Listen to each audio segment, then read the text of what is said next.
Hi there, my name is John, and I'm a recovering theologian. And I wanted to say a little bit about why read Teresa of Avila.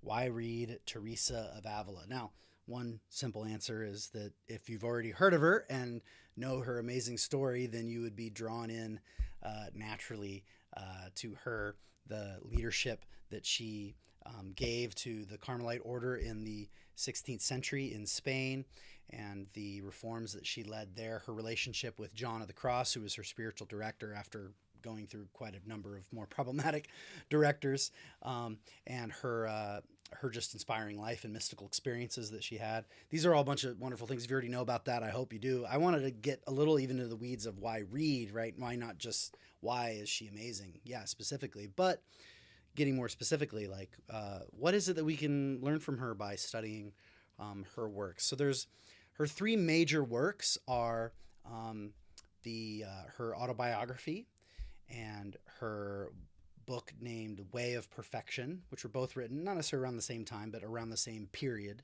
in her life. And then later, her kind of mature work, as it were, is called The Interior Castle.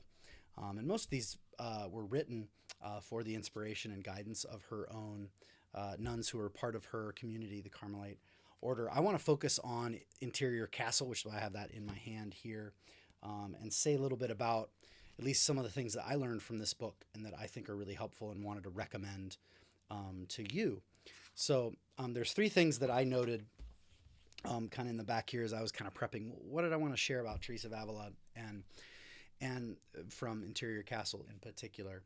So there's three things. The first that I wanted to mention was the Interior Castle, this major image in the book, as a self-awareness image, a self-awareness tool, as it were. I don't know if I love calling it a tool. It's more of an image or a parable. The Interior Castle as a means to self-awareness. So she talks about the 7 rooms, these 7 areas, and it's very helpful to not think of these as kind of like levels where you just naturally progress from one to the other. She says very clearly that it's more like a rose that curves back in so that you keep coming back to the first rooms in a way. And, you'll have to read the book to really grasp the whole structure of these 7 rooms. But just very briefly, the first room is that room of self-knowledge, that self-awareness, that humility of how great God is and how small and even sinful I am. And then that next room would be moving towards a receptivity to grace and to the way that God is transforming me, but then the struggles start to kick in. And then in the third room is the third set of rooms would be that time when one has now become a rather faithful Christian, one is engaged in the exterior practices of the Christian life.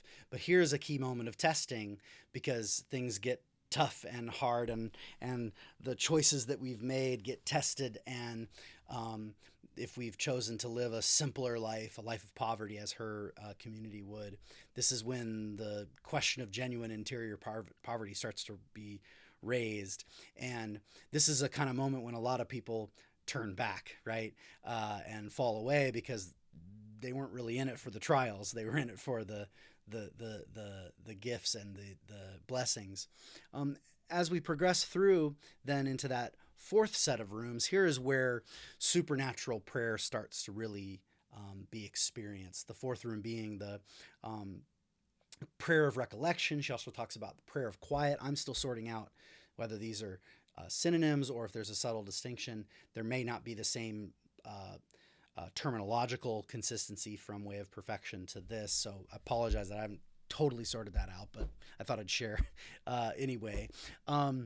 But that prayer of quiet, that prayer of reflection, that recollection, excuse me, where one comes into a place of peace, where one experiences an interior prayer, a prayer that's not just being acted out, but truly experienced as a gift from within. And then the fifth set of rooms are moving into what she calls a prayer of union,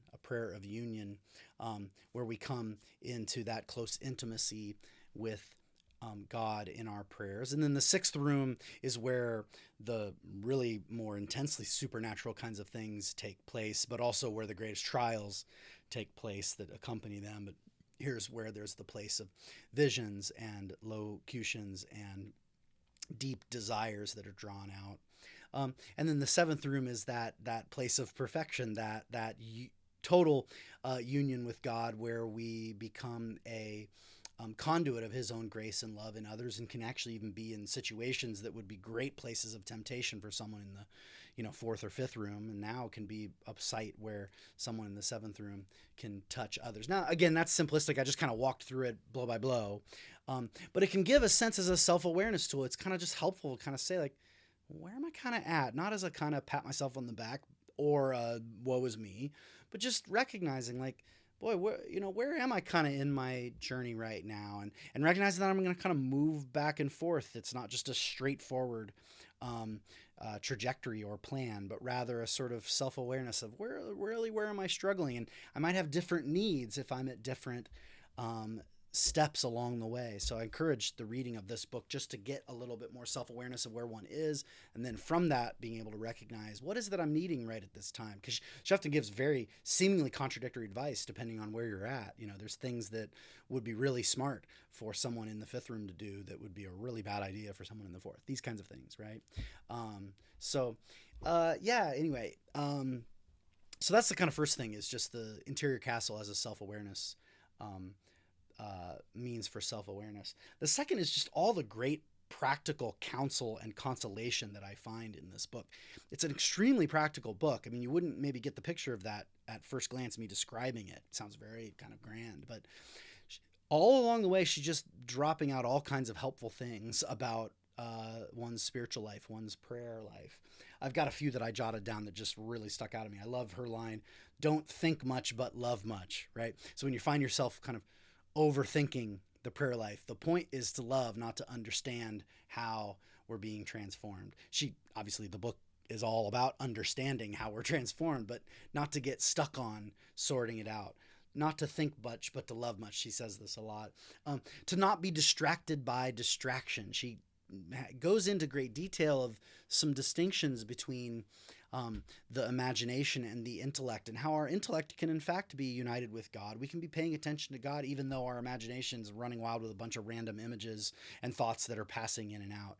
To not try to through a Herculean effort get rid of all of those things. I hear a lot of people who enter into more meditative and contemplative prayer find themselves really trying to focus and get rid of all the distractions. And there's a place for fighting distraction, but there's also a place for not being so threatened by distraction, to recognize that the fight against distraction is itself a kind of distraction. She has a lot of great advice on how to let the distractions just come and go and not be caught up and energized by trying to make oneself come into a perfect place of peace and quiet from within. And most of all, she just keeps saying, love is not idle. Keep moving, right? And not just moving from one set of rooms to another, although that principle obviously guides the whole, but just in general, keep on moving, keep moving forward, stay faithful in one's Christian journey, seek out the means of grace in this stage of life, keep moving, right? Not getting stuck, right? Not obsessing over one little element, but keep moving forward. Just tons of great advice like this. This is just a few of the ones that stuck out to me, and that's why I thought I'd mention them. Lastly, I feel like she's just a really great example about how to talk about prayer, how to talk about the interior life, how to talk about a contemplative relationship with God. She relies heavily on parables and images, but she's very attuned to like why it is she reaches for these. She's very clear that this is deep paradox and mystery. It can't be explained fully how our actions and God's actions interact with each other in prayer. She makes that very clear, but she doesn't use that as an excuse to say, well, you can't figure it out, so I can't say anything. But she offers little images, but saying that it's just an image, it's going to fall apart, right? She really gets how analogical language for God and God's relationship to us works. I just feel like she really models that and models it for us, and how we might draw on that as an inspiration for how we might talk about prayer. She draws on her own experience, but she's always very careful to kind of say, there was someone I knew once who, she never says it's her, but a lot of times you can kind of tell this is probably something that she herself experienced, but she draws on experiences of herself and others, um, but always makes it very clear that these are just examples to illustrate points. That's never like her experience is the norm everyone has to go through. She just draws on it, um, and really leans on both illustration and image to give enough clarity to help us and to console us to know that they're uh, to have a sort of awareness of where some of the traps might be and where some of the gifts might come, but without sort of just laying it all out and trying to control it, because prayer doesn't work like that. I mean, some of her images, I'm going to mention a few that I love. She talks about the trough versus the spring, these kind of two water sources. There's the work that we do. This is in book 4, where she, a water source could come by way of a trough we've dug and it's all working. And that's good. She's not saying that's bad, but that's the kind of work that we do. And sometimes spiritual experiences come through those means. And then there's just a spring that just wells up on its own, right? That's just the kind of pure divine action that we're involved in, but not really causing, right? And she says that, the trough is these spiritual works that we do that God, they're directed to God, right? But sometimes there's things that by spring, God is just acting on us. And prayer can work both ways, but there is a hope for moving into the spring and not just getting stuck on our own trough. But you got to start there. It makes it very clear you got to dig those troughs. She talks about the silkworm that comes to a place of dying and then is transformed into a beautiful butterfly. I mean, her attention to the notion of how our own death is something that we ourselves participate in, and yet at the end of the day, we can't produce our own resurrection, and she means this both literally and quite as a tropology for our own spiritual life and our death to self, which we ourselves lean into and consent to, but can't exactly cause our union with Christ through that. And lastly, she relies quite a bit on a kind of courtship imagery, especially the last 3 rooms, kind of link with a kind of dating, getting engaged, and actually consummating the marriage, right? I mean, it's meeting, betrothal, and espousal, to use the kind of language of her 16th century Spanish world. But that imagery, again, it has its limits, but it also has its great gifts and insights, right? So, and these are just some of the many images that she offers, obviously alongside the big master image of the whole, the interior castle, right? So her reliance on images, her way of not letting the images kind of control the subject matter. It's more about the experience. They're just there to shed light on what's hard to bring to speech, right? And what truly has to be experienced and can't be controlled through concepts. And yet to teach, we got to say something. So she really models this kind of parabolic speech about one's life of prayer. And I think it's not only helpful for the reader, but also then a kind of model and guide for how we ourselves, when we speak of prayer, can draw upon and find our own contemporary parables to speak of the spiritual life. So, okay, so those are 3 big things about why I think Theresa of Avila is worth reading, and some themes in Interior Castle that I found helpful and that I hope were helpful to you. Okay, thanks so much for watching and listening. Be sure to like and subscribe. I always got to do that little pitch at the end. But anyway, most of all, I hope you have a great week. Bye.